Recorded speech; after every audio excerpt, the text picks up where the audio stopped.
Hi guys, welcome back to the channel, and in this video I'll show you how to change your time zone on TradingView. So to change your time zone, the first step is obviously to open up your TradingView chart.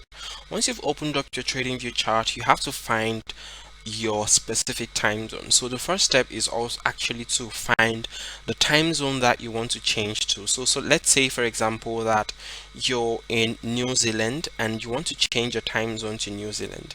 You need to find the time zone that it is, because a lot of TradingView time zones may be in UTC, and sometimes TradingView changes this to GMT.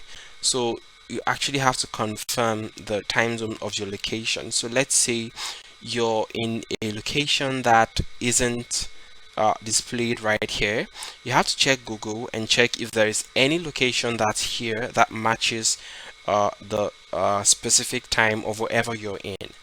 The second method is obviously to find the exact location if you're lucky enough to have it right here. So let's say you're in New Zealand, like we said. Okay, we have New Zealand right here, so just click on that and you can see the time zone will be automatically adjusted. Thank you very much for watching this video, and I'll see you in the next